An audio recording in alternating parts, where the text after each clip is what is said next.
boys and girls. It's Mrs. Pecora back to read to you from our novel, Flora and Ulysses, The Illuminated Adventures, written by Kate DiCamillo. So sit back, relax, and enjoy as we begin with Chapter 60. He was Ulysses. They were in the woods. He could tell by the smell of pine resin in the trees and the sound of pine needles crunching underfoot.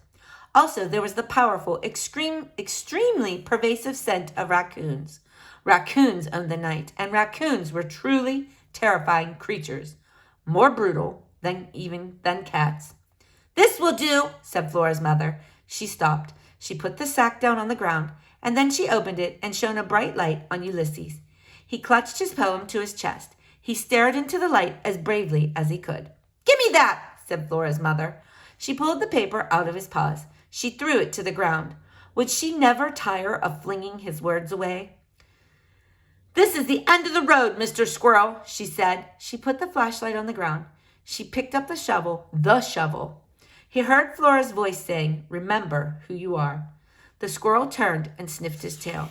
He thought about when Flora had shown him the picture of Alfred T. Slipper in his janitor uniform and how Alfred had been transformed into the bright light that was Incandesto. The words from the poem that Tootie had recited rose up inside of him. "Flare up like flame and make big shadows." He wasn't a stone squirrel. He was Ulysses. Ah! Ee!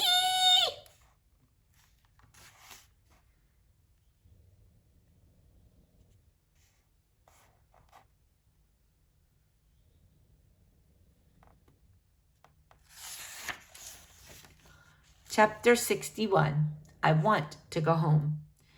You can navigate by the North Star, supposedly. Moss grows on the north side of trees, or so they say. If you are lost in the woods, you should stay where you are and someone will come and find you. Maybe. These were the things that Flora had learned about being lost from reading Terrible Things Can Happen to You. Not that any of it was particularly relevant here. They weren't lost in the woods. They were lost in the universe, which, according to William Spiver, was expanding. How comforting. "Ulysses!" shouted Tootie. "Ulysses!" shouted Flora. "It's pointless," said William Spiver. Flora was carrying Marianne, and William Spiver was holding on to Tootie's shoulder. Flora hated to agree with William Spiver, but pointless seemed like an increasingly appropriate word. Her arms ached from carrying the little shepherdess. Her feet hurt. Her heart hurt. "Let's see," said Tootie, peering into the darkness. "That's Bricknell Road up there, so we're not truly lost." "I wish I could see," William Spiver said in a sad voice. "You can see," said Tootie. "Great Aunt Tootie," said William Spiver, "I am loath, as always, to point out the obvious, but we'll do it here and now for the sake of clarity. You are not me. You do not exist behind my traumatized eyeballs. I am telling the truth, my truth. I cannot see." "There's nothing wrong with you, William," said Tootie. "How many times do I have to tell you that, then?" "Why did she send me away, then?" said William Spiver. His voice shook. "You know why she sent you away." "I do." "You just can't push somebody's truck into a lake," said Tootie. "It was a pond," said William Spiver. "A very small pond. More of a sinkhole, actually." "You cannot totally submerge someone's vehicle in a body of water," said Tootie in a very loud voice, "and expect that there aren't going to be severe consequences." "I did it in a fit of anger," said William Spiver. "I admitted almost immediately that it was a very unfortunate decision." Tootie shook her head. "You pushed a truck into a lake?" said Flora. "How did you do that?" "I released the parking brake. I put the truck into drive, and "That's enough," said Tootie. "We don't need a how to push a truck into the lake lecture." "Sinkhole," said William Spiver. "It was really a sinkhole." "Wow," said Flora. "Why'd you do it?" "I was exacting my revenge upon Tyrone," said William Spiver. "My name is William Spiver, not Billy. I was Billy one time too many. I cracked. I pushed Tyrone's truck into the sinkhole, and when my mother found out, she was incandescent with rage. I looked upon her rage, and you know what happened then. I was blinded by disbelief and sorrow." He shook his head.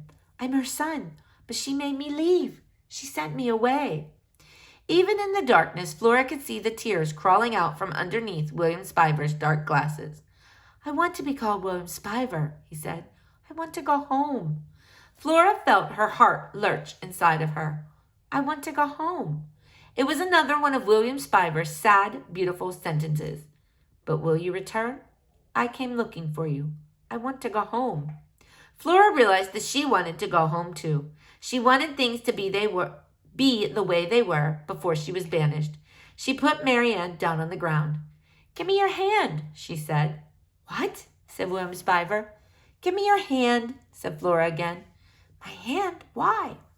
Flora reached out and grabbed hold of William Spiver's hand, and he held on to her. It was as if he were drowning and she was standing on solid ground. According to terrible things, drowning people were desperate, out of their minds with fear. In their panic, they could pull you, the rescuer, under if you weren't careful. So Flora held on tightly to William Spiver, and he held on tightly back. It was just like her dream. She was holding William Spiver's hand, and he was holding hers. Well, if you two are going to walk around holding hands, said Tootie, I suppose I'll have to be the one who carries this monstrosity of a lamp. She picked up Marianne. Above them, the stars were brilliant, shining brighter than Flora had ever seen them shine. I wish my father were here, said William Spiver. He wiped at the tears on his face with his free hand. An image of Flora's father, hands in his pockets, hat on his head, smiling and saying, Holy Bagamba! And the voice of Dolores rose up in Flora's mind. Her father. She loved him. She wanted to see his face. I know where we should go, said Flora. Chapter 62. Atop a giant donut. The superhero flew over the sleeping world. The world was beautiful, and he was alive. Man, there sure are a lot of houses. They sure do look alike. Also, the superhero was lost. Flora? Here I am, sitting on top of the giant donut. I wish Flora were here with me. Flora?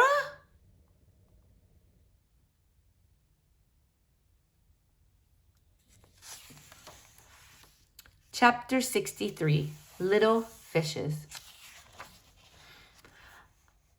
A squirrel flies in, said Dr. Measham. This I did not expect at all. It is what I love about life, that things happen which I do not expect. When I was a girl in Blunder Measham, we left the window open for this very reason, even in the winter.